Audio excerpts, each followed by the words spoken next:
wonder what is the healthiest diet to follow? Do you feel confused about all of the conflicting information out there? Like, is meat healthy? Is it healthier to be a vegetarian? Should I be keto or paleo? Or should I eat low fat? Is fat bad for you? Are carbs bad for you? Do you have these questions? Well, in this video, I'm going to address what diet is right for you. Now, just something you really want to watch out for is if you start listening to people who are really polarized about their opinion on nutrition. Like, for example, the vegetarian diet is the healthiest diet for everyone. Everyone should be on the vegetarian diet, right? Or the keto diet. The keto diet is the best diet for everyone. Everyone should be on it. Well, here's the thing. The truth is, everyone is a biochemical individual. Everyone has different needs, okay? So a high-fat diet, like the keto diet, is not going to be the best thing for everyone. The vegetarian diet is not going to be the best thing for everyone, right? So, like I said, everyone is an individual. Everyone has different needs. And really what it comes down to is factors like genetics, what's going on with your hormones, right? Things change throughout your life. You may have a different need when you were 25 than when you do when you're 50, right? So what worked for you from a diet perspective when you were 25 may not be what's therapeutic when you're 50 and maybe dealing with some hormonal imbalances, right?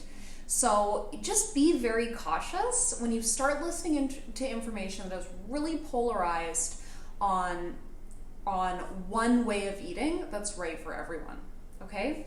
It was funny. I was sitting at a coffee shop today and just working, and the guy next to me, we kind of started talking, and he said, "Oh, you know, I've been hearing all this stuff about the vegetarian diet being the healthiest diet for everyone. I think there's been a few documentaries that have been released lately, right, with this really polarizing information. And the truth is, everyone is going to have an argument why their way of eating is best, right? They're always going to have an argument.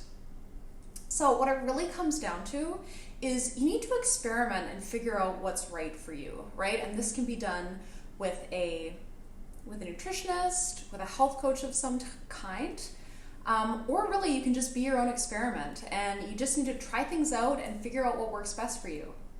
And different factors that really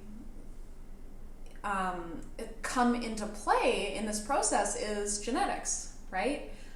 Your heritage, like where are you from originally? So someone who comes from a hotter climate, and in hotter climates, it's going to be easier for the body to break down carbs, right? So you can kind of, maybe a higher carb diet, more fruit is going to be a better choice for someone who is either from a hot climate or in a hot climate. Whereas if you are from the northern hemisphere, right? Say you are, Northern European, then likely you are going to do better with more fats, more animal protein, right? Maybe you're going to tolerate dairy better, which is not always the case, right? So that plays a huge role, right? Everyone needs something different. So just feel free to experiment with what's right for you. And that's really what it comes down to. Like, for example, in the beginning of my health journey, I decided that because I was coming from bodybuilding competitions, right? Where I was eating meat 6 times a day. And I was just thinking, okay, meat is making me sick. So I decided I was going to become a fruitarian. So that went on for a few months. That was not the right thing for me. But it was an experiment, right? So, and then I became a vegetarian. And I was vegan for, I think, 9 months. And then I was vegetarian for another 9 months or so. And I just found that just didn't work for me. And I started implementing animal products back into my diet, right? So different diets can be therapeutic at different times in our life, just based on what's going on in our body. So, and the thing with meat, so meat is not bad for you when it's eaten in moderation. It's the factory farmed meat that's the problem, okay?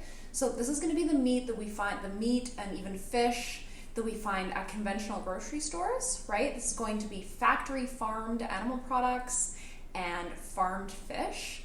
And the trouble with these types of animal products is they've grown up in an environment that is really stressful for the animal. The animal is not eating what is natural, what's naturally designed to eat, and it's really stressed out, and so the animals are very likely to get sick, so they are pumped full of antibiotics. So what happens is the animal, this is rendering animal protein that's going to be full of stress hormones, because the animal's stressed out its whole life. It's going to be full of antibiotic residue, right, which is going to wreak havoc on our intestinal bacteria. It's going to contain GMO residue, because generally these animals are eating genetically modified corn and soy, which also wreaks havoc on our intestinal bacteria, right, which is 75% of our immune system relies on this delicate balance of healthy bacteria in our gut. So we really want to just nurture and protect this delicate balance, right, because it's so paramount to a healthy immune system. So that's the problem with factory farmed animal products, and same with farmed fish, right? It's growing up in an environment where it's not eating what it naturally eats. The water is overcrowded, full of fish feces. It's just not going to be as healthy. So what is a better option? What's a healthy option? So we want to consume pastured, antibiotic, and hormone-free animal products. So that's either going to be organic or grass-fed. And you can find these kind of animal products at specialty butchers and at Whole Foods. And really what you need to do is you just need to ask, be like, what was the life of this animal? What were they eating? Is it antibiotic and GMO free? In Canada, they don't use hormones with the animals, but they do in the US. So yeah, you just ask those kind of questions when you go to the butcher, and then also at Whole Foods, right? And then, so when you're consuming these kind of animal products in moderation, you're getting much more vitamins and minerals because the animals have better quality food, like especially if it's grass-fed, you're getting all the minerals from the grass. And it's going to be higher in anti-inflammatory fats, right? Higher in omega-3 fats, whereas the conventional factory farmed animal products are going to be higher in omega-6 fats because their diet was really high in omega-6s, which can be cause inflammation, right, if you're getting too much omega-6. And just overall, it's, animals live a better life, there's less stress hormones, it's just going to overall be a much healthier product for you to be consuming. So there's nothing wrong with meat in moderation if it feels good. Once again, I really encourage you to just get in touch with your intuition and figure out what's right for you, because everyone is different. Okay, I do have a little bit of polarization in my beliefs about nutrition. Busted!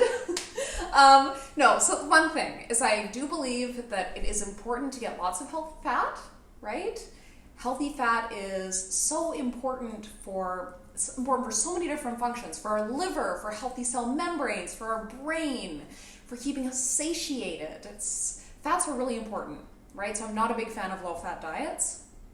And also, I'm not a big fan of a lot of grain consumption because, with the exception of some brown rice, I think that's, for most people, they will tolerate rice well. It's a bit of a better quality grain. But since grains contain lectins and phytates, lectins can irritate the intestinal lining, phytates can inhibit nutrient absorption, right? So this can just overall cause damage and inflammation of the GI tract, which causes systemic inflammation throughout the entire body and can really cause all kinds of problems, compromised immune system, difficulty losing weight, etc., right? So not a big fan of a lot of grain consumption, making it more of an occasional thing, a treat rather than a daily thing, and really focusing more on fruits and vegetables for your carbohydrate content. So I hope this was helpful. Comment below what way of eating feels best for you and if you have any questions. And also grab my free guide. There's going to be a link below. I've created a grocery list for you outlining all of the best foods for sustainable weight loss, all of the really healthy fats, carbs, proteins, and etc. I hope that's helpful. Thank you so much for watching. I love you guys, and I will see you on the next video. Bye.